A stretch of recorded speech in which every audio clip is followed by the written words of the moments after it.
HD Sports በሁሴን አብዱልቀዲና በዳዊት ንጉሴ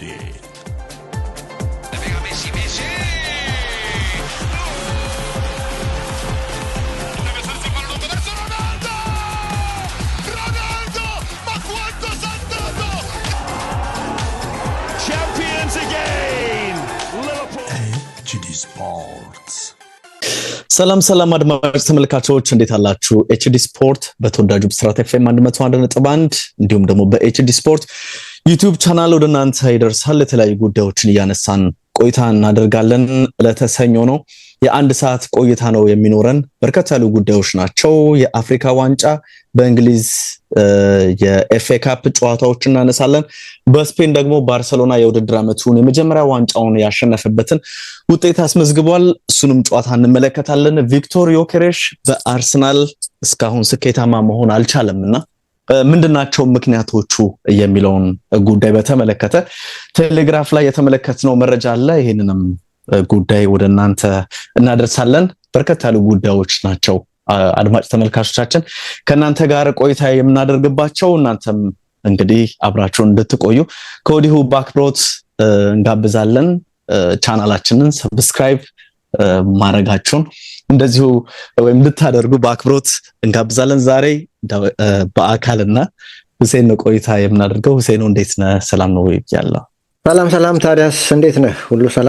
ሁሉ ሰላም ነው። ሁሴን አለን።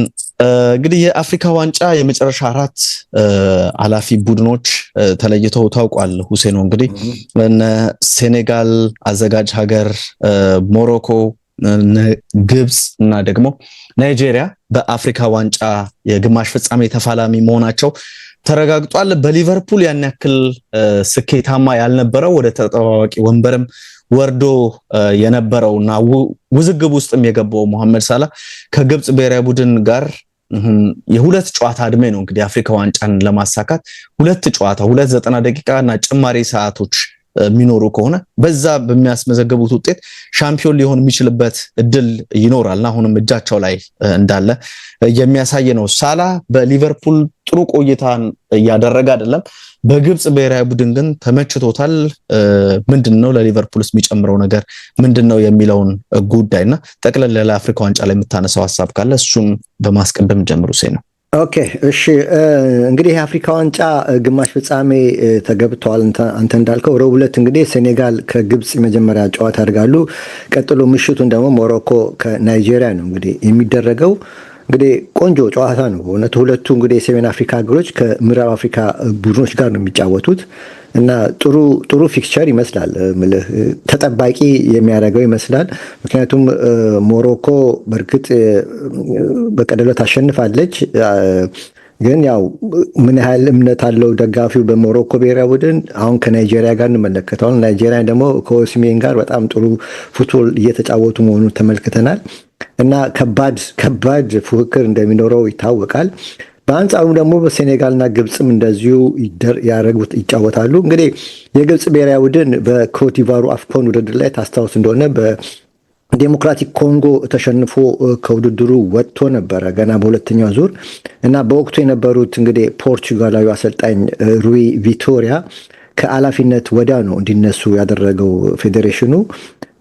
በትክክል ግን የፖርቹጋል አሰልጣኙ ለግብጽ ፖርቹጋሎች ለግብጽ አጫዋች ይመቻሉ ሳስበው ትክክለኛ ይመስላል ሳስበው ፊት ምክንያቱም የሆነ የጥንቃቄ ፉትቦል ስለሆነ ብዬ ነው። እና እንግዲህ እሳቸው ሲነሱ እንግዲህ የተካው አሁን የምንመለከተው ሆሰም ሐሳን የሚባለው አሰልጣኝ ነው። እንግዲህ ይሄ ሆሰም ሐሳምን እንግዲህ በተለይ የኢትዮጵያ ስፖርት ቤተሰብ በደንብ ነው የሚያውቀው።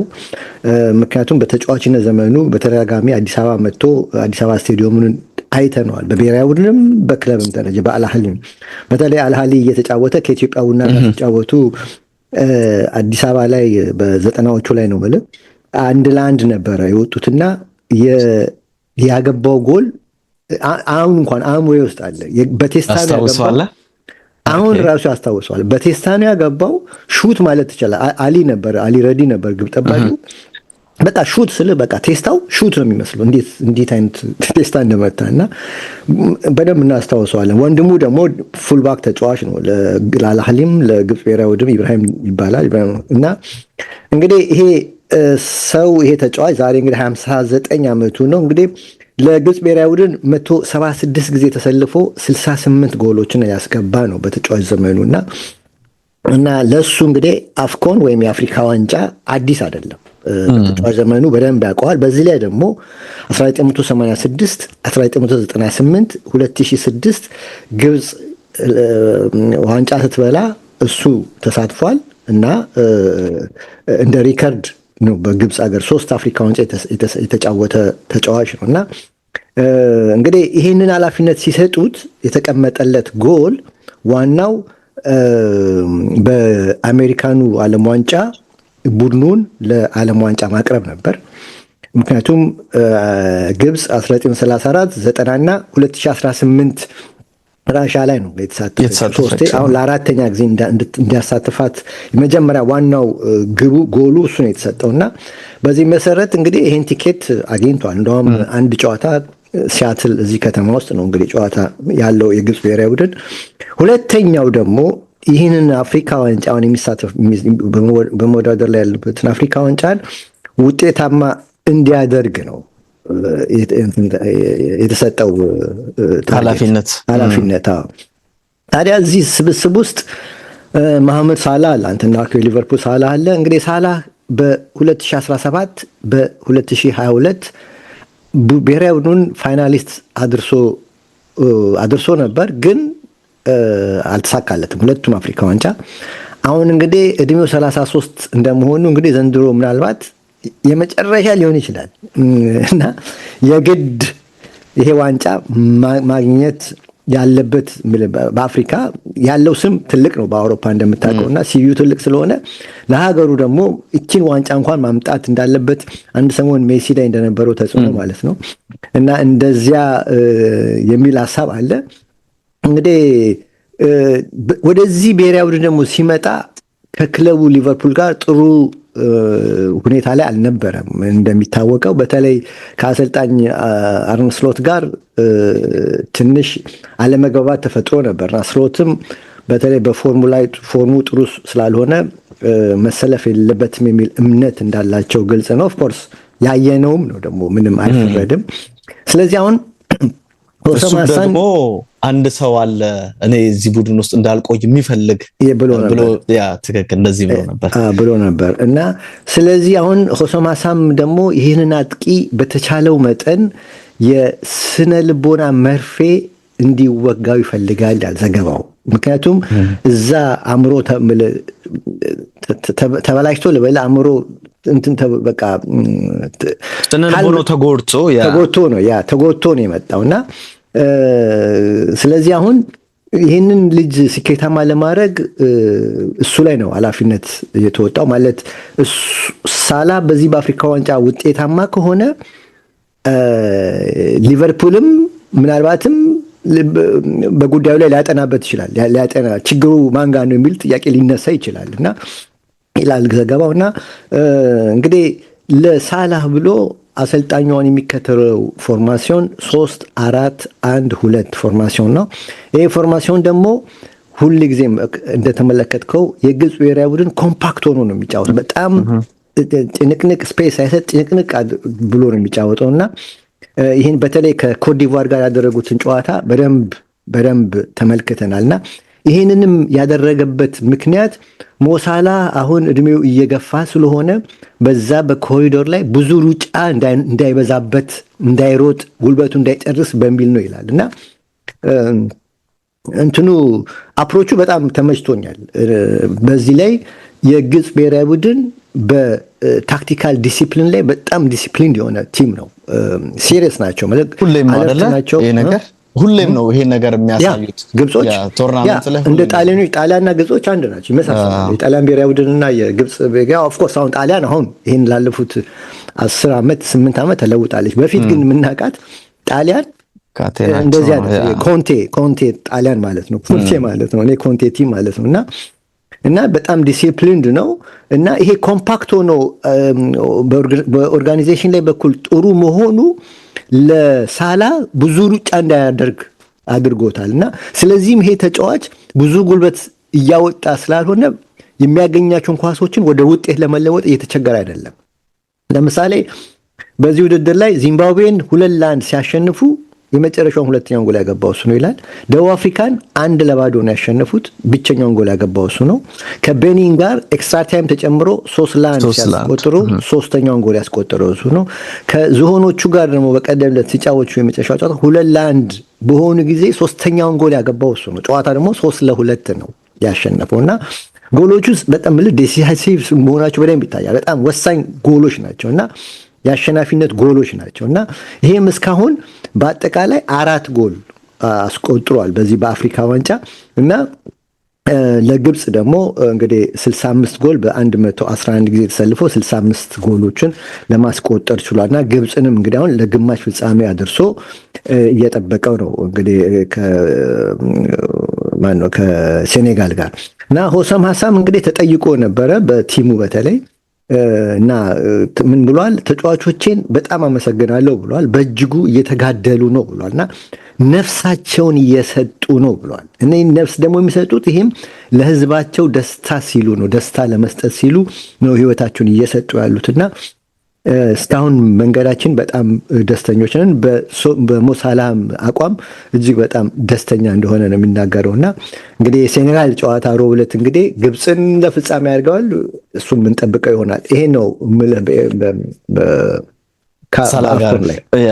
የሳላ ጉዳይ የሁሴን ነው። በርካታ ምክንያቶች ሊጠቀሱ ይችላሉ። ራሱ የሊቨርፑል የማጥቃት መስመር በአዲስ ተጫዋቾች እንዲደራጅም መሆኑ እና ደግሞ ከነሱም ጋር የሚጠበቀውን መዋሃድ ነገርን አለማሳየቱ ደግሞ እንደ ግልም ደግሞ ያለው እንቅስቃሴ ድሪብሎቹ የትሬንት መውጣት ማጥቃቱ ብቻ ሳይሆን ትሬንትን ማጣቱ ትሬንትን በጣም ሚስ እንዳደረገው የሚያሳዩ ፓሶች ረዥም ርቀት የተመለሰው ወደ ኋላ እንደውም አንድ ቀን ከዳይት ጋር ስናነሳ ነበር እንደዚህ አይነት ሪፖርት ወጥቶ አስታውሳለሁ። በቃ ይሄ ትሬንት አለመኖሩ ወደ ኋላ በጣም እየመጣ ረዥም ርቀት ድሪብል እያደረገ ሲሄድ ጎሉ ጋር ሲደርስ ኢነርጂውን ጨርሶ ነው የሚደርሰውና የሚያሳልፋቸው ውሳኔዎች ደካማ እንዲሆኑ ያደርጋል የሚል ነገሮችም ጭምር ሞቶ ስንመለከት ነበር። ኪፕ ላይም እኮ ሰፊ ዘገባ እኔ ሰርቻለሁ በሱ ጉዳይ ላይ ማለት የአሌክሳንደር አርኖልድ መውጣት ነው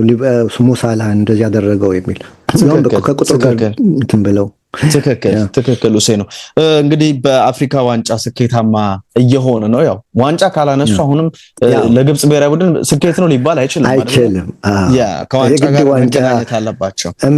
በአፍሪካም ባለ ክብር ናት ግብጽ እና ዋንጫ እነሱ ጋር ዋንጫ ነው። ምንም ኃላፊነትም ስትመጣ ነገርኩ ዓለም ዋንጫን ግዴታ አድርገውታል። የመጀመሪያው ተሳትፎን አፍሪካ ዋንጫን ማሸነፍ አፍሪካ ዋንጫን ደግሞ ያው የድል የግድ እነሱ ጋር ሁለተኛ የሚል ነገር የለም።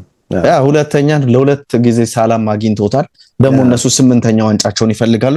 ምን መልክ ይኖረዋል? እንዳነሳው የግማሽ ፍጻሜው ጨዋታም ይጠበቃልና እንግዲህ ምን አይነት ውጤቶች አሉት ከጨዋታ በፊት ከጨዋታ በኋላ የሚኖሩ ነገሮችን የምናነሳ ይሆናል በቀጣይ ፕሮግራማችን። ከዚህ ውጪ እንግዲህ ወደ አውሮፓ ስንጓዝ ሁሴ ነው የኤፍኤ ካፕ ጨዋታዎች ተደርገው ተጠናቀዋል።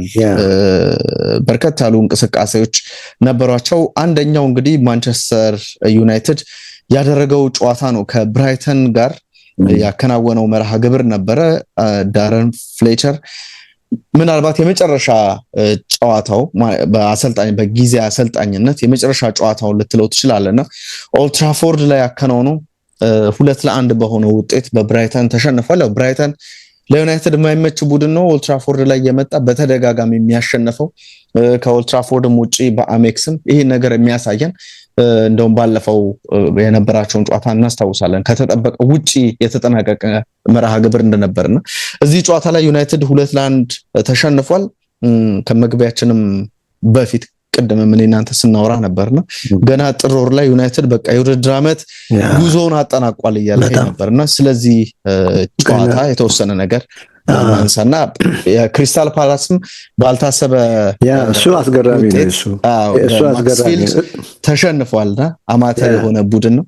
እዚህ ጉዳዮች ሁለቱን አያይዘን እናንሳ።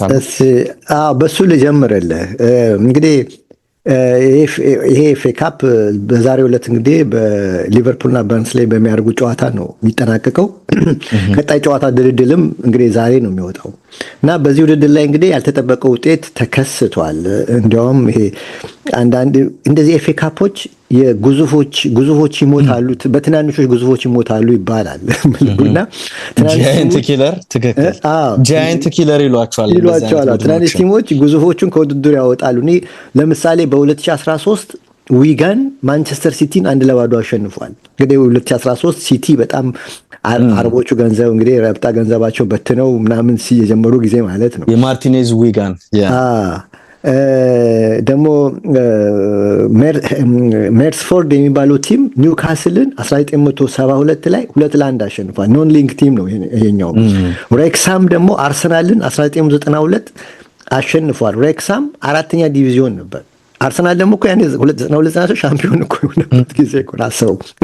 ትናንሽ 4ኛ ዲቪዚዮን መጥቶ ሲገዘግዝ ተመልከተው እና በ2013 ደግሞ ሆልድሃም ሊቨርፑልን 3-2 አሸንፏል። ከሊግ 1 መጥቶ ማለት ነው 3-2 አሸንፏል። እንደዚህ ተአምሮች ይፈጠራሉ። የቅዳሜው ደግሞ የክሪስታል ፓላስ ሽንፈት ግን በጣም በተራራቀ ሁኔታ ነው። ቡድኖቹ ያላቸው ደረጃ ከዚህም ውጪ ነው እና ክሪስታል ፓላስ ደግሞ የኤፍ ኤ ካፑ ድል ባደረገ ከ8 ወር በኋላ ነው እንግዲህ ይህንን ክብሩን ለማስጠበቅ ነበረ።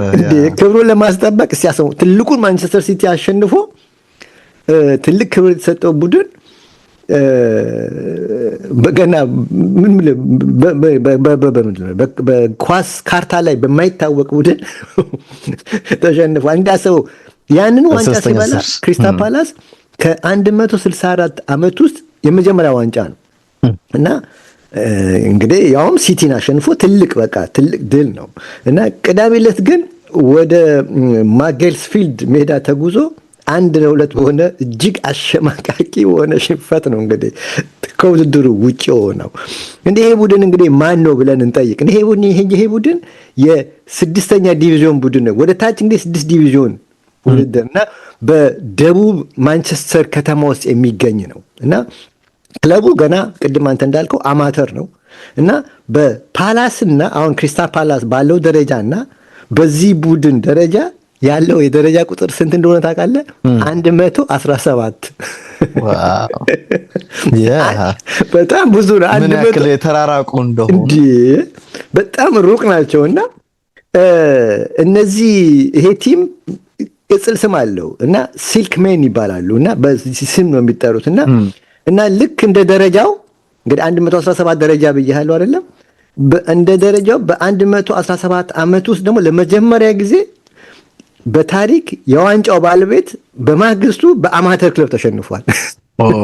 ልክ እንደ ደረጃ ታሪክ መገጣጠሙ ታሪኩ 117 ዓመት ደረጃው 117 እና በስቴዲየም ውስጥ ስቴዲየሙ አጥም ብላ ነበረ እና የተገኘው ተመልካች ስንት ነው ታውቃለህ? 5300 ነው። እንግዲህ ስቴዲየማቸው ትልቅ ሞልቶ ምናምን ተርፎ ምናምን 5300 ሰው ነው ያለው እና የቀረበው እና እነዚህ ተመልካቾች ታዲያ ጨዋታው ሲያልቅ የዳኛው ፊሽካ ሲነፋ ይላል ይሄን ሴንቴቲክ ሜዳ በቃ ወረሩት አለ። ምንም ሜዳው አልታየም። በቃ በህይወታቸው አይተው የማያውቁት ድል ነው እና ሽንፈቱንም እንግዲህ ክሪስታል ፓላስ አሰልጣኝ ኦሊቨር ግላስነርም ተቀብለውታል እና ለቲኤንቲ ስፖርት ሲናገሩ እድሎችን ለመፍጠር አልቻልንም፣ ዲዋልስ ላይ ማሸነፍ አልቻልንም፣ ከነርሱ የበለጠ መሮጥ ተስኖናል፣ ስለዚህ በትክክል ይገባናል ብለዋል። በቃ ምንም ክርክር የለም። ያ ሞቲቬሽን ቲሞች እንደዚህ ናቸው። በቃ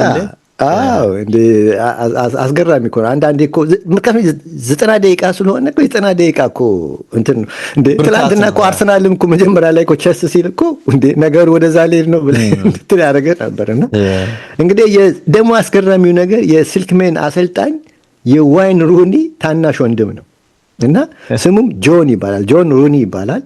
እርሱ ደግሞ ቢቢሲ ላይ ቀርቦ ነበርና ሲጠየቅ ከመጀመሪያ እስከ መጨረሻ ድረስ ምርጥ ነበርን፣ በእጅጉ በልጆቼ ኮርቻለሁ ብሏልና እንግዲህ ይህ የ35 ዓመት ወጣት አሰልጣኝ በእጅጉ ሲደሰት ታላቅ ወንድሙ ዋይን ሩኒ ደግሞ በዕለቱ ይህንን ጨዋታ በኮንሰልታንትነት በቀጥታ ያስተላልፍ ነበር። አይገርምም?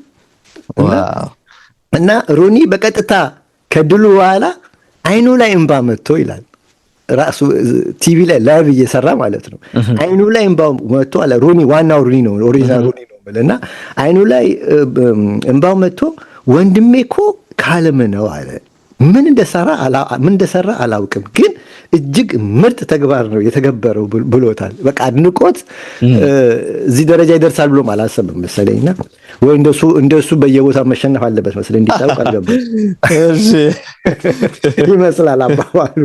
እና የሚገርመው ደግሞ ምን መሰለ፣ ከአንድ ወር በፊት በዚህ ክለብ ውስጥ ኤታን ማክሊድ የተባለ የ21 ዓመት ወጣት የፊት አጥቂ ነው። የሻምፒዮና ጨዋታ ለማከናወን ሄደው ሲመለስ መኪና አደጋ አጋጥሞት ነበር እና በዚያ በመኪና አደጋ ላይ ይሄ ልጅ ህይወቱ አልፏል።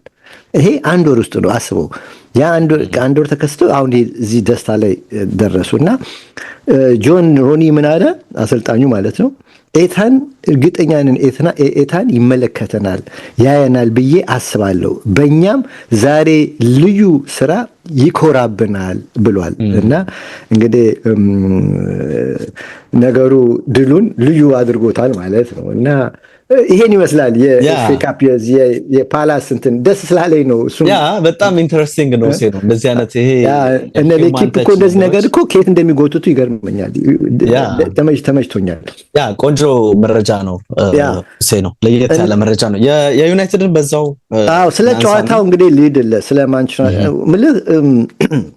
እንግዲህ አንድ ውድድር ሲጀምር ግብ ተደርጎ የሚቀመጠው ዋንጫ ነው ብዙ ጊዜ የምታነሳው፣ በተለይ ትላልቅ ቡድን ከሆንክ እና ደጋፊዎችም አንድ ሲዝን ሲጀምር የሚያልሙት ተስፋ የሚያደርጉት በቃ የቡድናችን ዘንድሮ የኛ ዋንጫ ነው ዘንድሮ ብለው ነው የሚጀምሩት። እና ግን አሁን የምንገኘው ቅድም አንተ እንደናገው የሲዝኑ ገና አጋማሽ ላይ ነን። አሁን ገና አስቡ 5 ወር ከምናምን አለን ሲዝኑ ሊያልቅ፣ ከኋላችን 5 ወር ኦልሞስት አልፈናል። 4 ተኩል እና አሁን ይሄ ቡድን ማንቸስተር ዩናይትድ ከዚህ ውድድር ውጭ ሆኗል። አሁን ለቡድኑ ምንድነው ተስፋ የቀረው ካልክ በቃ ውድድሩ ብቻ ነው የቀረው። ለደጋፊው ምንድነው የቀረው ብትልኝ ውድድሩ በቃ ጎሉ የለም፣ ዋንጫ የለም፣ ግብ የለም። በቃ ምናል ለማሊያ መጫወት ነው እንግዲህ ልትል የምትለው። አለበለዚያ እንግዲህ ፕሪሚየር ሊግ ላይ ለቻምፒየንስ ሊግ ለመግባት መጋደል በቃ ትልቁ እንትን እሱ ነው እንግዲህ ሊሆን የሚችለው። ይሄ በጣም ምልህ ከባድ ነው። እንደዚህ አይነት ጃንዋሪ ላይ ከ4 ውድድሮች ውጪ መሆን በጣም በተለይ ትልቅ ክለብ ትልቅ ታሪክ ላለው ለማንቸስተር ዩናይትድ በጣም ከባድ ይመስለኛል ለኔ። እና አላውቅም በጣም ለደጋፊዎች ትልቅ ራስ ምታት ነው የሚመስል የትላንቱ ሽንፈት በቃ ሊቀበሉትም አይችሉትም ይመስለኛል። እና በእርግጥ ድልድሉም ጠንካራ ነው። ጠንካራ እድለኛ አይደለም ማንቸስተር ዩናይትድ። ምክንያቱም እድለኛ አይደለም። አንዳንዴ እኮ ያው ኪስህ እኮ ዕዳ ካለብህ ኪስህ እኮ ምንም ሌላ ይጠራል፣ ገንዘብ አይደለም ዕዳ ጆሮ አለው ይባላል አይደለም። ልክ እንደሱ ማለት ነው። እድልም አንዳንዴ በቃ ይከተልሃል። እና በጣም ጠንካራ ከውድድሮች ሁሉ ጠንካራ ፊክቸር ይሄ ነው። እና ምናልባት ሊሻል የሚችለው ምንድነው ድልድሉ ይሄ ወጣ። ከድልድሉ ቢያንስ ሆም ላይ መጫወቱ ግን አድቫንቴጅ ነው፣ ቢያንስ ይሻላል። ገብቷል። ሄዶ ከብራይተን ሜዳ ላይ ከሚጫወት እዚህ መጫወት አድቫንቴጅ ይጠቀምበት መቻል ነበር፣ መጠቀም ነበረበት አትሊስት። ገብቷል። ግን እንግዲህ ታሪክ ደግሞ ወደ ኋላ ስትመለከት ማንቸስተር ዩናይትድ ላለፉት 6 የኤፍኤ ካፕ ጨዋታ ከብራይተን ጋር ባደረገው 6ቱንም አሸንፎታል፣ 6 ጊዜ ጥሎታል። ትናንት እንግዲህ ለመጀመሪያ ጊዜ ነው በዚህ ቡድን የተሸነፈው እና በጣም ከባድ ነው። ማንቸስተር እንግዲህ ዘንድሮ የአውሮፓ መድረክ ላይ የለም፣ የሚጫወተው እንግዲህ በሳምንት 1 ቀን ነው እንደምታውቀው። እና ስለዚህ የተሻለ ፍሬሽነት አትሊስት ትኩስ ኤነርጂ ሞር ይዞ ነው ሊመጣ የሚችለው እና ስለዚህ ቢያንስ ደጋፊዎችም ኤፍኤ ካፑን ይበላል የሚሉበት ምክንያት ሊያገኝ ይችላል ያሉበት ምክንያት ይሄን ነው። ግን እንደዚህም ሆኖ ግን ለመጠቀም ሳይችል በመቅረቱ በጣም ትንሽ አስቸጋሪ ነው እና ቡድኑ ነው በዚህ ላይ እንዳልከው ቅድም በጊዜያዊ ኮች ነው ዳሪያን ፍሌቸር ነው ሜዳ የገባው። እንግዲህ ከአሞሪም ጊዜ ቤንች የነበረውን ማይኑን ስታርቲንግ ላይን አፕ ውስጥ አስገብቶታል እና ምክንያቱም አሞሪም እንግዲህ ይሄን ልጅ በድለውታል የሚል ነገር በየሚዲያውን በየእንትኑም አለ እኮ ቅስቀሳ ነገር ታነባለህ መሰለፍ አለበት የሚል ነገር ብዙ ጊዜ አስተያየት ሲሰጥ ትሰማለህ እና እድሉን ሰጥቶታል። ግን ተጫዋቹ እድሉን ተጠቅሟል ወይ ብለህ ካነሳህ ጥያቄ ምልክት ታነሳለህ። እኔ ሜኑ ምልህ ያለፈው ዓመት የመጣ ጊዜ ያኔ ሲመጣ ጥሩ ነበር። የመጀመሪያ ሰሞን በጣም ጥሩ ነበር። አሁን ግን ስትመለከተው ክብደት በጣም ጨምሯል፣ ይታያል። ሰውነቱ ከበድ ብሏል። እንቅስቃሴዎቹ ስሎ ናቸው እና ፈጣን የሆነ አክሽን ሲወስድ አትመለከትም እና ሰውየውም ይሄ ነው ጥያቄው እኮ እውነት ነው። በዚህ ላይ ሪስክ ፓሶች አይሰጥም። ሪስክ አይወስድም። ይሄ አስፋልት ጨዋታ ጠቅ በዚህ ላይ ደግሞ ኦሪዞንታል ፓሶች አለ አይደለም፣ እንደዛ ነገር ነው በአብዛኛው የምትመለከተው እና ይሄ ለዘመናዊ ፉትቦል አመቺ አይደለም። ይሄ እንደዛ አይነት ጨዋታዎች ፉትሳል ውስጥ ነው ገብቷል እንጂ በዚህ በትልቁ ሬክታንግል ፕሮፌሽናል ተጫዋቾች ባሉበት ውድድር ላይ እንደዛ አይነት ጨዋታ አይሄድም። ገብቷል እና ኦፍ ኮርስ ሰውየው እንግዲህ አሁን ተነስተዋል ለማየትም ይቻላል። እንግዲህ ገብቶ ኦፍ ኮርስ ቀይሮታል አሰልጣኙም ዛሬ እና አሞሪም በእርግጥ ከኃላፊነት መነሳት አለባቸው። እኔ ይከብደኛል ራሱ ለኔ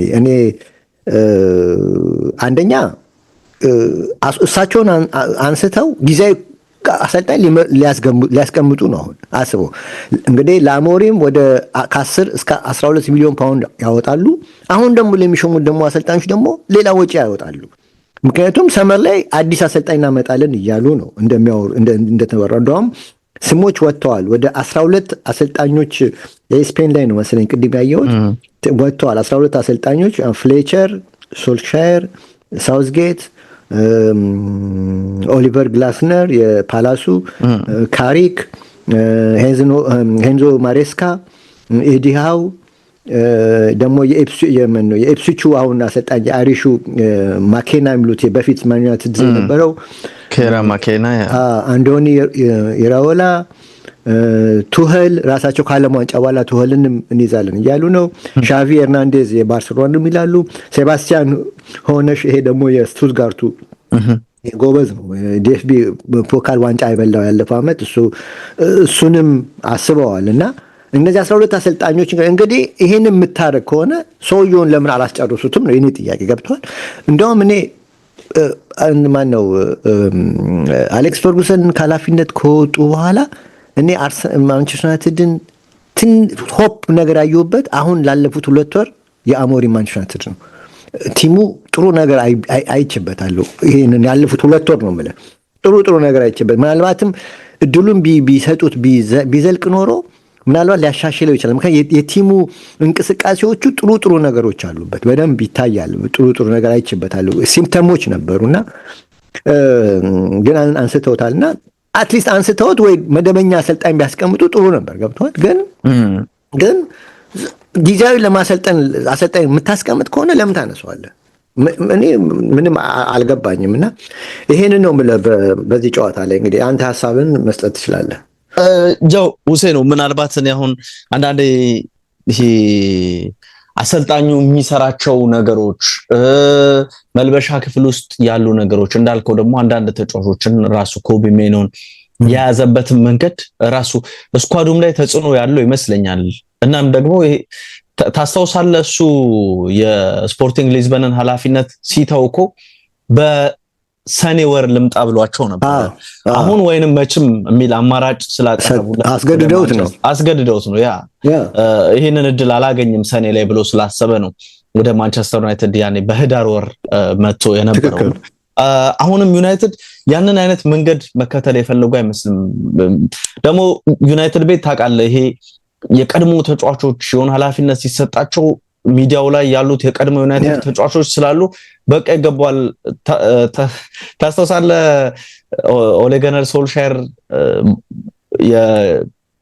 የፔዥን ጨዋታ ምናምን ካሸነፈ በኋላ ከ2-0 ተሸነፈው ከዛዛ 3 ያስቆጠሩበት ራሽፎርድ ፔናልቲ ምናምን ያስቆጠሩበት ኳስ ላይ የስንት ዓመት ኮንትራት ይሁንልህ ምናምን እያሉ ነጋሪ ኔቭል ጭራሽ በቃ ሲጠይቁት ነበርና አሁንም ይሄንን እድል ለምሳሌ ለኦሌ ቢሰጥ ወይ ፍሌቸር ይዞት ቢቀጥል ወይ ካሪክ መጥቶ ቢወስደው ልክ የተወሰነ አሰልጣኝ ሲቀየር በሚኖር ሆይሆይታ ደግሞ ቋሚ ሆነና ከዛ በኋላ የሚፈጠረው ነገር ሌላ ሲሆን ልትመለከት ትችላለና እንደዚህ አይነት ነገሮች አሉ። የዩናይትድ ቅጥር ግን ምናልባት ሰከን ብለው ክረምትን መጠበቃቸው ይሄ አሰልጣኝ ሩበን አሞሪም ላይ የወሰዱትን አይነት ሪስክ ላለመውሰድ አሰልጣኙንም ለመውቀስ ሙሉ የቅድመ ውድድር ዝግጅት ሰጥተው እንደዚህ አይነት እርምጃ ውስጥ ለመግባት የታቀደ ነገር ያለ እሱማ ነው። ግን ለምን አነሱት ነው ያን ሰዓት እኮ አሞሪም አሳላሉ አይደል ሲዝኑ እንደ 5ኛ ደረጃ ላይ እኮ ነው የነበረው።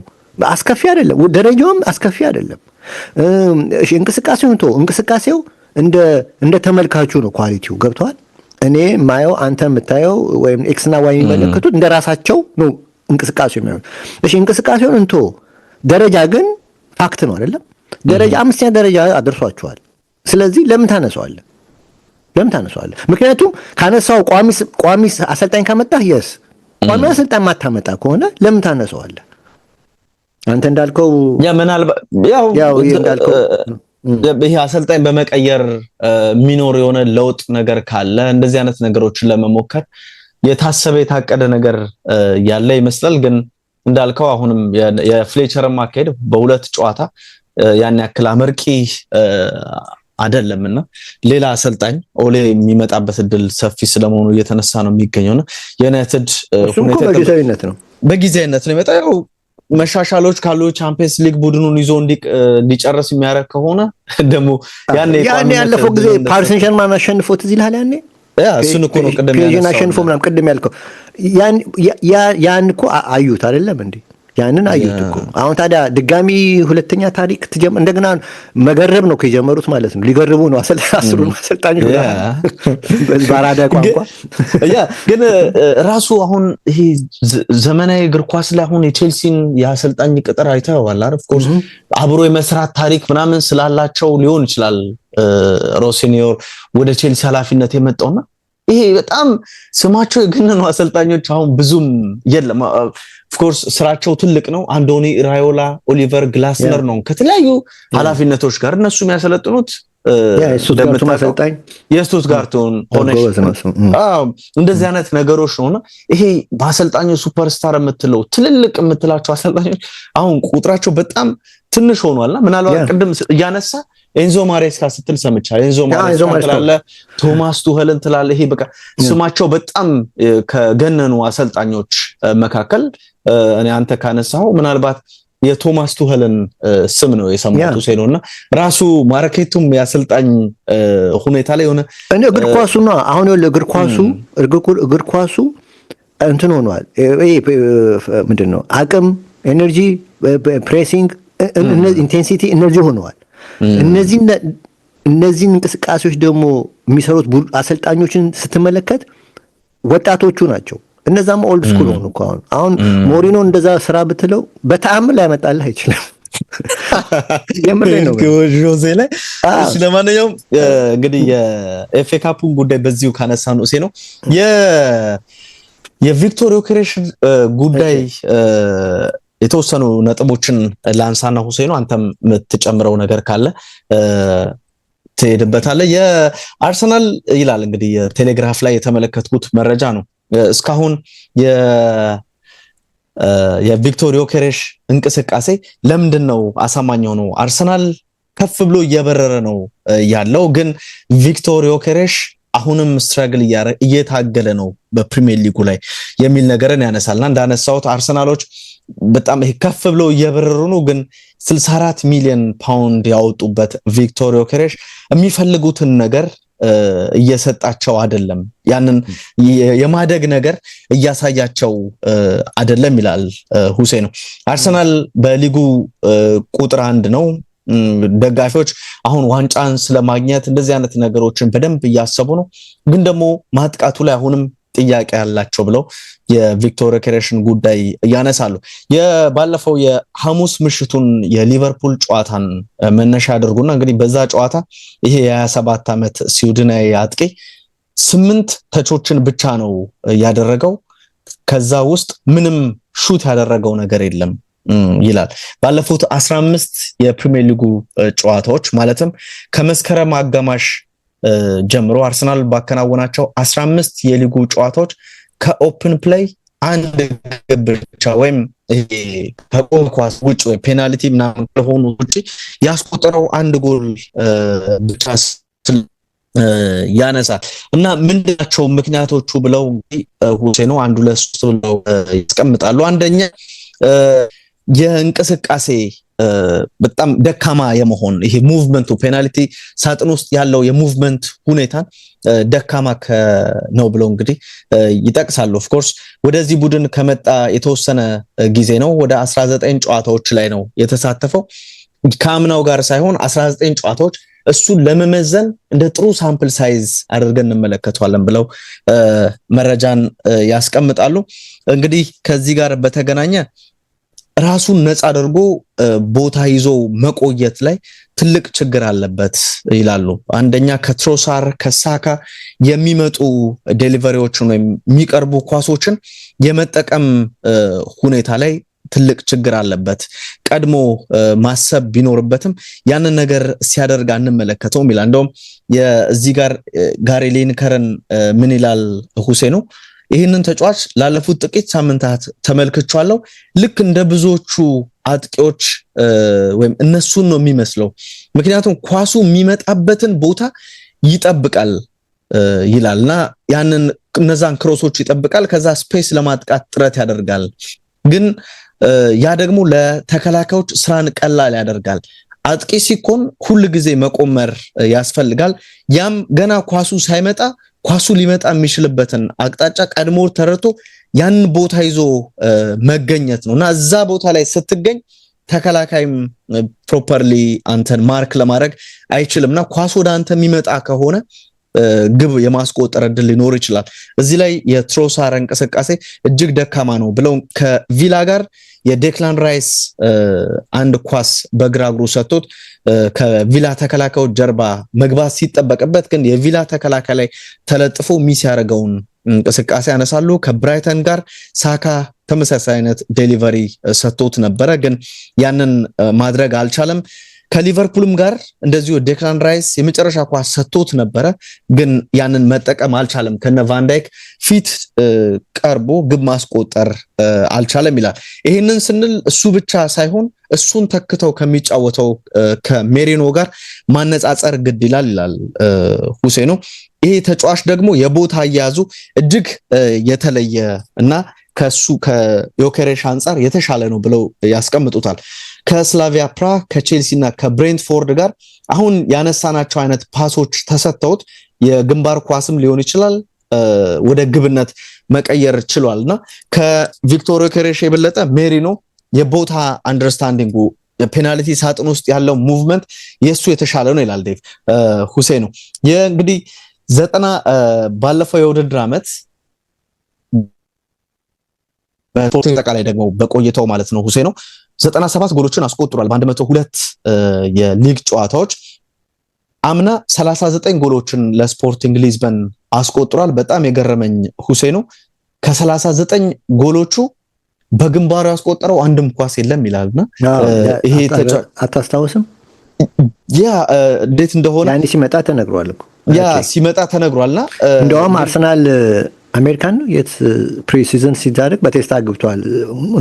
ማን ነው አቀብሎት ዙቢሜንዲ ሴንተር አድርጎ እሱ ቴስታ ትክክል የቅድመ ውድድር ዝግጅት ጨዋታ ላይ ትክክል ይሄን ጥልጥል ኳስ ከዛ በፊት ግን አላገባም። የአምናውን ቁጥር ያነሳሉና ሁለተኛ ብለው እንግዲህ ያስቀመጡት ሁሴኑ እርግጠኝነት የጎደላቸው የኳስ ንክኪን ያደርጋል ይላል። ከኳስ ውጪ ብቻ ሳይሆን አርሰናል ኢምፖዚሽን ሆኖ ኳሱ በአርሰናል ቁጥጥር ስር ሆኖ እንደዚህ አይነት ችግሮች ንክኪዎችን ለማድረግ ይቸገራል ይላል። ዘንድሮ በሊጉ ከ500 ደቂቃዎች በላይ በፕሪሚየር ሊጉ አድርጓልና ኳስ ተሰጥቶት ይሄ የሚያበላሻቸው ኳሶችን ወይም ፖሴሽን ሎስ ብለው በሚጠቅሷቸው በፕሪሚየር ሊጉ ከሁሉም ማለት ነው ሁሴኖ ከሁሉም ተጫዋቾች 33ኛ ደረጃ ላይ ተቀምጧል። ከአጥቂዎች ጋር ብቻ ከተነጻጸረ በፖሴሽን ሎስ ወይም ከሚያገኛቸው ኳሶች 42.7% ያጣል ወይም እነዚህ አይነት የፖሴሽን ሎስ አለውና ከአጥቂዎች አንፃር ከተመለከት ነው የሱ ትልቁ ነው ወይም ከአጥቂዎች የመጀመሪያው ደረጃ ላይ የሚያስቀምጠው ነው ይላል።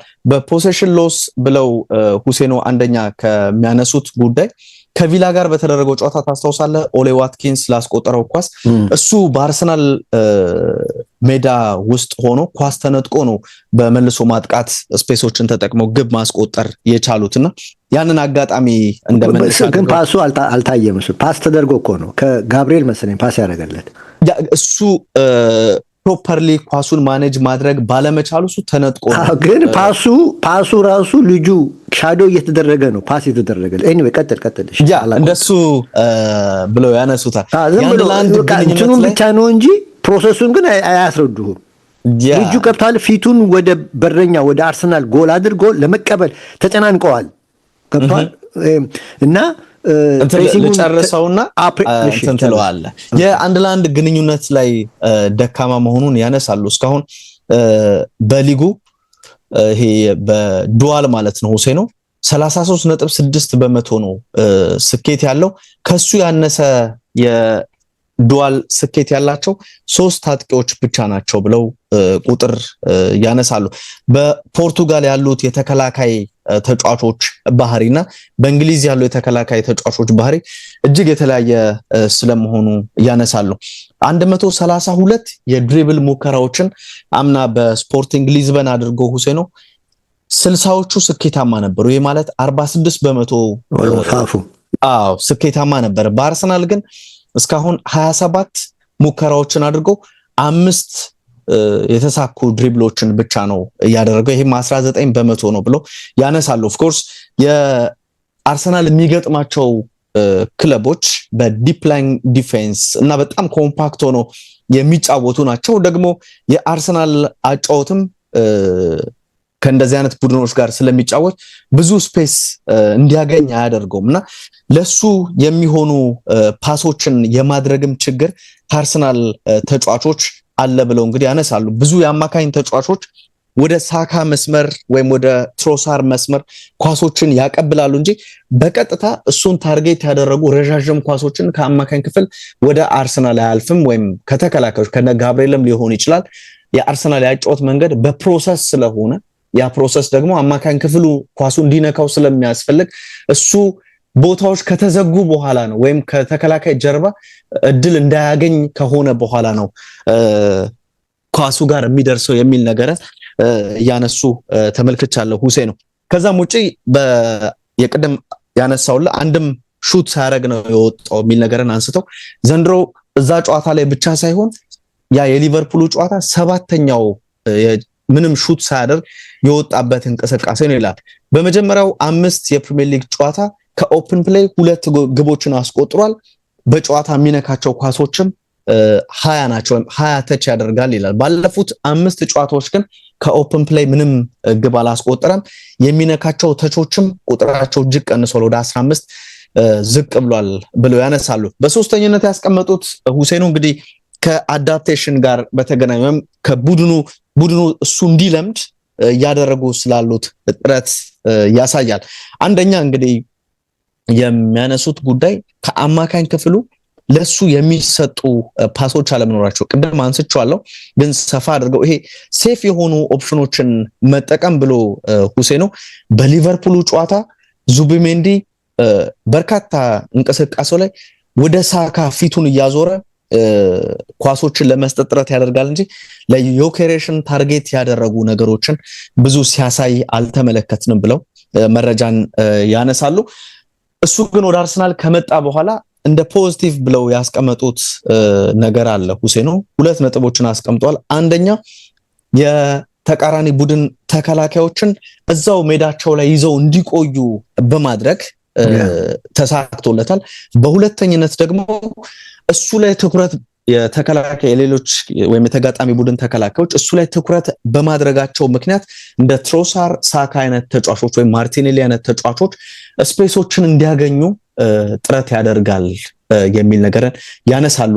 እና እንግዲህ እነዚህን 3 ነጥቦች አንስተው ከዮኬሬሽ ጋር የተገናኘውን ቢያንስ የእስካሁኑ ጉዞን በተመለከተ አንስቷልና ምናልባት ለአርቴታ ሌላ መስራት ያለበት ስራ ይሄንን ተጫዋች ከቡድኑ አጫወት ጋር እንዲስማማ ማድረግ ነው የሚል ነገርን አንስቷልና የተወሰነ ሐሳብ አንተ ጨምርበት። ትንሽ ልጨምርልህ። ይሄ ተጫዋች 2023 2025 አንተ እንዳልክ ስፖርቲንግ ሊዝቦን 68 ጎሎች ነው ያስገባው። ለናሽናል ቲም 10 ጊዜ 18 ጊዜ ተሰልፎ 10 ጊዜ አግብቷል። ጎል አግቢ ነው። ገብቷል። ጎል አግቢ ነው። አሁን እዚህ መጥቶ ጎል ለምን ቢያለው ነው ጥያቄ። ስፖርቲንግ ላይም ሊጉ ደካማ ቢሆንም ፊት ለፊቱ በረኛና ጎል ነው የሚያገኘው። በረኛና ጎል ነው ውሳኔው ነው። ሊጉ ደካማም ቢሆን ነው ገብቷል።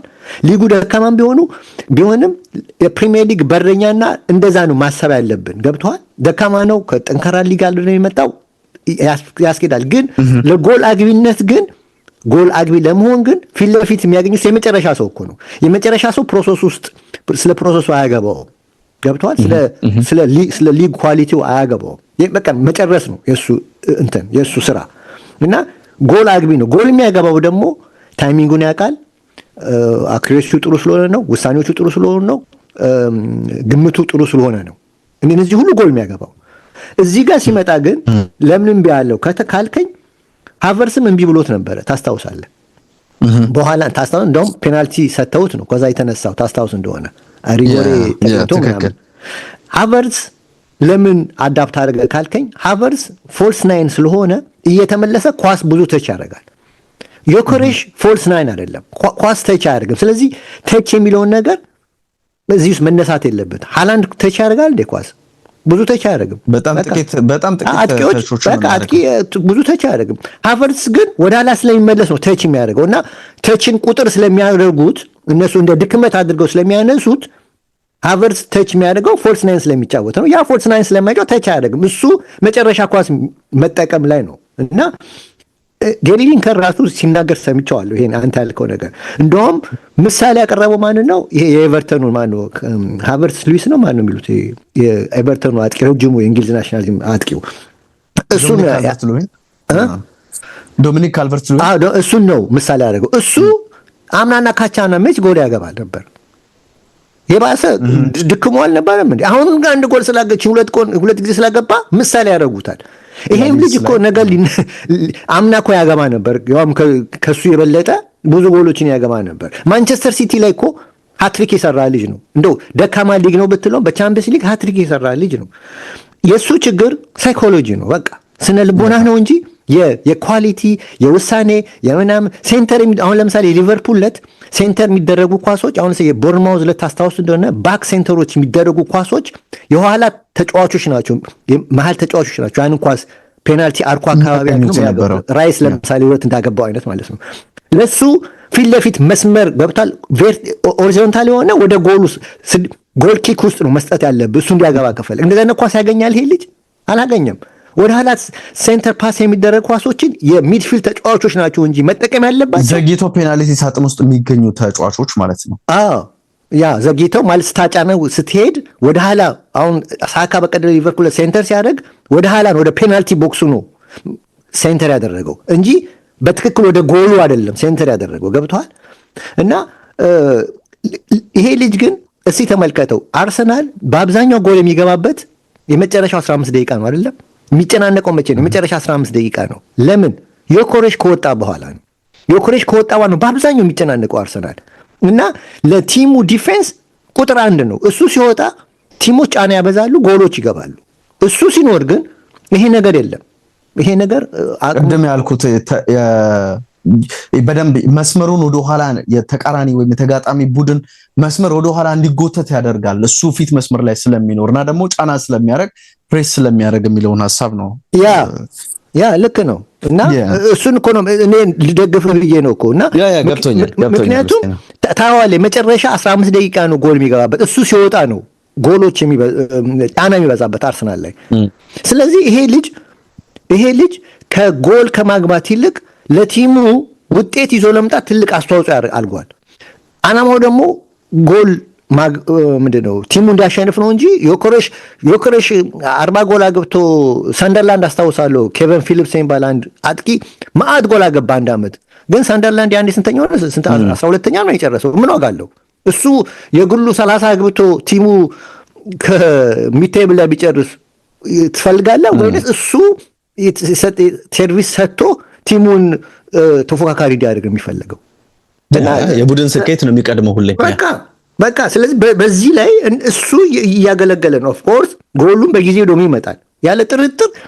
ምክንያቱም አሳይቷል ይሄ ልጅ የጎል ማግባት ፕሮሰሱን አሳይቷል። አስፈላጊ ነው 64 ሚሊዮን ፓውንድ የወጣበት እንዳልከው። እንግዲህ እኔም በአንተ የምስማማው ሳይኮሎጂካል የሆነ ችግር ነው። ደግሞ ወደ አዲስ ሊግ ነው የመጣው፣ ኤክስፔክቴሽኑ አለ። ስለዚህ ያንን ነገር በአካል በእናትህ ገርልፍሬንዱን ተወ፣ ገንዘቡን ቀነሰ፣ ስንት ነገር መስዋዕትነት ከፍሎ ነው የመጣው ይሄ ልጅ። ስንት መስዋዕትነት ከፍሎ የመጣ እና እዚህ መጥቶ ከዛ ጋር እኮ እንትንም አለ አእምሮስ ገብቷል። ከዛ ጋር እኮ ሳይኮሎጂካል ተጽዕኖ አለ እኮ ያ ራሱ እና ይሄን እዚህ መተህ ደግሞ እምቢ ሲልህ የተወሰነ ሲልህ በቃ ትቸገራለህ። ግን ዣን ፒየር ፓፐን እኮ ይሄ እንኳን ባሎንዶር አላገኘም አይደለም። ባሎንዶር እኮ አግኝቶ ኦሎምፒክ ደ ማርሴይ ጋር እኮ ባሎንዶር አሸንፎ ኤሲ ሚላን ሲመጣ እነ ቫን ፓስተን መሀል ሲገባ በቃ ቁንጫ ነው እኮ የወረው። በቃ ወንበር ማሞቅ ነው የጀመረው። በቃ ይሄ ያለ ነው። ግን ዝም ብለው በቃ ይደበድቡታል ልጁ። ለማንኛውም ሙሴ ነው 78 ደቂቃ አለን። የስፔኑን ጉዳይ 10 ደቂቃ አለን። አንድ 10 ደቂቃ አለን። የስፔኑን ጉዳይ እናንሳ። ሙሴ ነው እንግዲህ በስፔን የሱፐር ካፕ የፍጻሜ ጨዋታ ተከናውኖ ነበረ። ቆንጆ ጨዋታ አየና በጂዳ የተደረገ ውስጥ እንግዲህ በታላላቅ ጨዋታ ፍጻሜ ላይ ታላላቅ ተጫዋቾች ያስፈልጋሉ ይላል እግር ኳስ። ከባርሴሎና በኩል ሁሉም ሙሉ ናቸው። በማድሪድ በኩል ያው ትልቁ ተጫዋች ደግሞ ኤምባፔ የለም፣ ኪሊያን ኤምባፔ ነበር። በቃ 20 ደቂቃ አገልግሎት ብቻ ነው የሰጠውና ይሄ እንትን ግን እንደው የምልህ ጨዋታው ቀጠሮ የጠበቀ ጨዋታ ነው። በቃ ኤል ክላሲኮ ዓለም ላይ እንዲጠበቅ ከሚያደርጉት ነገሮች አንዱ በእንቅስቃሴው የምትማለጋቸው ኳሊቲ ነገሮችን ነው መቼም እንደምታውቀውና ሁሉ ነገር አለው። ሰስፔንስ አለው፣ ጎሎች አሉት፣ ያልተጠበቁ ክስተቶች አሉት። በጣም ቴክኒክ ላይ ቤዝ ያደርገ እግር ኳስ ፉትቦሉ ደስ ይላል እና ለማየት በጣም ደስ የሚል ቆንጆ ኤል ክላሲኮ ጨዋታ ነው የተመለከተውና እንግዲህ ለሳውዲ አረቢያ ጊዜ አምስት ጊዜ ተደርጓል። አራተኛ ጊዜ እንግዲህ ዋንጫ በልቷል መሰለኝ። አራት ተደርጓል፣ 3 ዋንጫ በልቷል እንትና ባርሴሎና።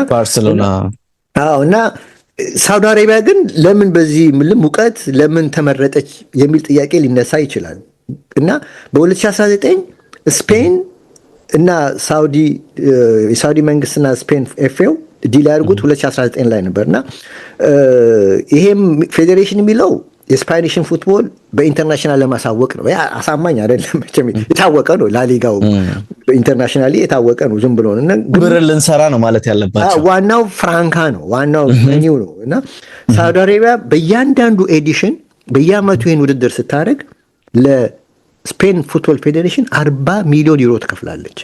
40 ሚሊዮን በእያንዳንዱ ኤዲሽን በእያንዳንዱ ውድድር እና ኮንትራቱ ደግሞ እስከ 2028 ድረስ ነው የሚዘልቀው። የሚቀጥለው እንግዲህ አለ ገና 2 ዓመት ከዚህ በኋላ 26 27 28 3 ዓመት አላቸው እና ሳውዲ እንግዲህ ትልቅ ውድድሮችን ማከናወን እንደምትችል ለመግለጽ ነው እነሱም የሚሉት እና ይሄ 40 ሚሊዮን ለጨዋታው ብቻ ነው። በነገራችን ላይ ከዚህ በኋላ ከዛ ሌላ ምን ይወጣል መሰለህ? ለዳኞች አበል፣ ሆቴል፣ ትራንስፖርት፣ ለፌዴሬሽኑ ዴሊጌሽኖች እንደዚሁም ትራንስፖርት፣ ሆቴል ምናምን ለቲሙ ሁሉ ነገር እና ሌክዠሪ ሆቴል ውስጥ ነው የሚቀመጡት። ውብ የሆነ ሆቴል ውስጥ ነው እነዚህን ሁሉ የሚሸፍነው ከ40 ሚሊዮኑ ውጪ ማለት ነው። እንደገና ደግሞ ለአውሮፕላን ደግሞ ለፌዴሬሽኑም ለዳኞቹም ለቡድኖችም ቻርተር አውሮፕላን ነው ፍላይት የሚቀርበው እና ሎካል ትራንስፖርቴሽን ያቀርባል። ትሬኒንግ ፋሲሊቲሶች እንደዚሁ ያቀርባል። ሴኩሪቲም ሁሉ ነገር ከዛ ውጪ ገንዘብ ያወጣል እና ይሄ ትልቅ ምልህ እንትን ነው ገንዘብ ነው እና የስፔን ፌዴሬሽን እንግዲህ ሙሉን ያገኛል። ቀላል አይደለም። ኦፍ ኮርስ እሱ ደግሞ በፐርሰንት ደግሞ ለቡድኖች ትንሽ ይሰጣል፣ ግን ብዙም አይደለም እና ለቲሞቹ ደግሞ ዛሬ ለምሳሌ ባርሴሎና ስላሸነፈ 8 ሚሊዮን ዩሮ ያገኛል። ድል ላደረገ ደግሞ ማለት 8 ሚሊዮን ብር ያገኛል። ድል ስላደረገ ደግሞ 2 ሚሊዮን ተጨማሪ ያሉ 10 ሚሊዮን ብር ያገኛል። ሪያል ማድሪድ 8 ሚሊዮን ብር ያገኛል እና ግን ስፔን ቢሆን ኖሮ ይሄ ውድድር ስንት ነበር እንደሚያገኙ ታውቃለህ? 1 ሚሊዮን ዩሮ ይላል። ገርሞኝ ያ በጣም ትንሽ ያ ትክክል። ያው ዋና ፐርፐዛቸው እንዳልከው አረቦቹ ይሄ በደንብ በቃ በቀጣይ ዓለም ዋንጫን የማዘጋጀት እቅድ አላቸው። ለዛ ነገር ቀድመው ነገሮችን የመስራት ገንዘብ ማዋቅ ነው። አዎ በደንብ ራሳቸውን ወደፊት ማምጣት እውቅናውን በደንብ ለመጨመር የታቀዱ ነገሮች እንዳሉት የሚያሳይ ነው። እንዳልከው ነው ውሴ ነው እጅግ ጥራት ያለው እንቅስቃሴ እንደ ፔድሪ አይነት አማካኝን እሱን ወደ ጨዋታው አልገባሁልህም። የፔድሪን ጥበብ እኮ ትመለከተዋለህ። ቴምፖ እንዴት እንደሚቆጣጠር ፊት ላይ ባርሴሎና እኮ በቃ ፊት ላይ ደግሞ ራፊና ልምድ ያለው ሌቫንዶስኪ አለ። የወቅቱ ኮከብ ደግሞ ላሚን ያማል አለ። በቃ በዚህ ሲዝን ባርሴሎና በ19 ጨዋታ 53 ጎሎችን አስቆጥሮ ይላል። ከማድሪድ 12 ጎል ይበልጣል ይላል። በዚህ ላይ ማድሪድ ቤት ከሄድክ ግን ኪሊያን ኤምባፔ ከ41 ጎሎች ውስጥ 18ቱን ያስቆጠረው እሱ ነው። ኦልሞስት 50% ማለት ነው። ሀፉን ማለት 50% የደረሰው ባርሴሎና ውስጥ ግን ፌራር ቶሬስ 11 አግብቷል። ሮበርት ሌቫንዶስኪ 10 አግብቷል። ራፊና 9 አግብቷል። ላሚን ያማል 7 አግብቷል። በዚህ ላይ ደግሞ ራሽፎርድ ሳይረሳ ማለት ነው እና ዳኒ ኦልሞ ደግሞ አለ። እሱንም አትርሳ እና ምን ይላል መሰለ የሌኪፕ ዘገባ ራሽፎርድ ደንበኛ ምሳሌ ነው። በቃ ምሳሌ ሞዴል ነው አለ ለባርሴሎና። ምክንያቱም ባርሴሎና ውስጥ ቤንች የሆነ በቋሚነት ይፈልጋል። ባርሴሎና ይፈልገዋል፣ እሱም ይፈልጋል። ባርሴሎና 35 ሚሊዮን አቅርቧል ይላል ዩሮ ለማንቸስተር ዩናይትድ ከዛ በላይ ነበር የሚፈልገው። እሱ ግን ቋሚ ሳይሆን ቤንች መሆን ፈልጋለሁ ብሎ ባርሴሎና ቤት ምን ያህል በቋሚነት መፈረም ይፈልጋል። ምን ያህል ቤንች ሆኖ በቋሚነት መፈረም ይፈልጋል። አስበው ምን ያህል ቡድን ውስጥ ሰላም እንዳለ ጥሩ ነገር እንዳለ የሚያሳየህ ነው ይልሃል። የኔ አይደለም ደግሞ የሌኪፕ ዘገባ ነው።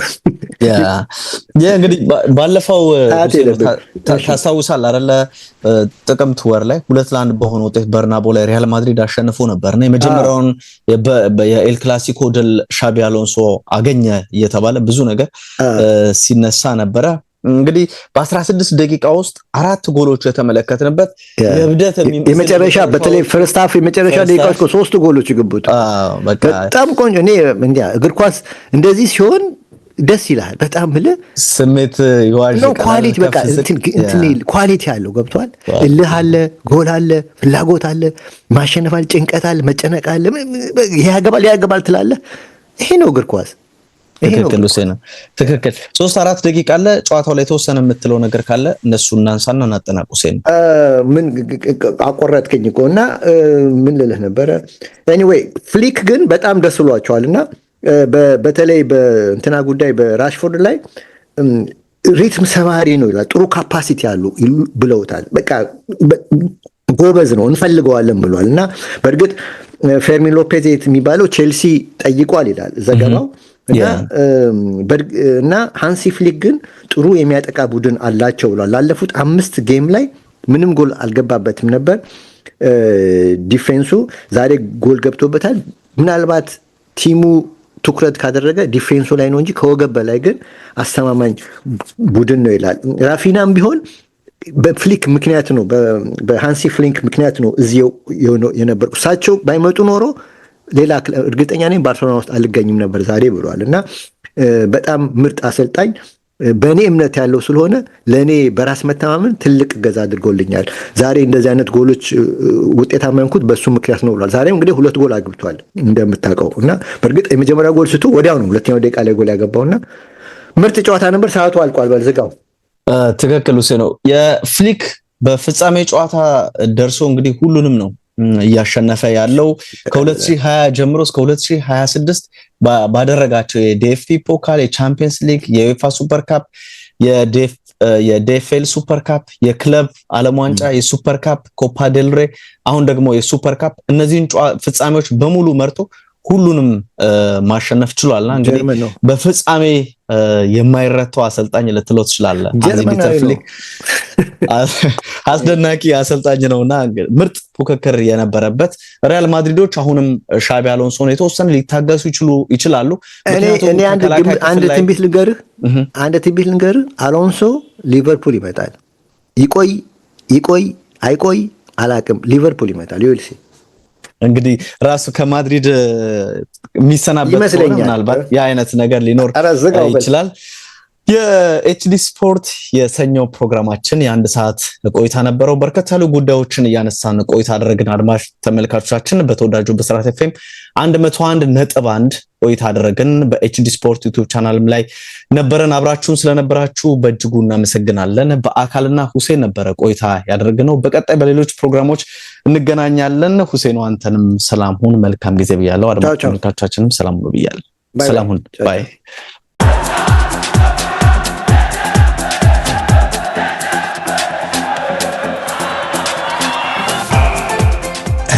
ኤችዲ ስፖርት በሁሴን አብዱልቀኒና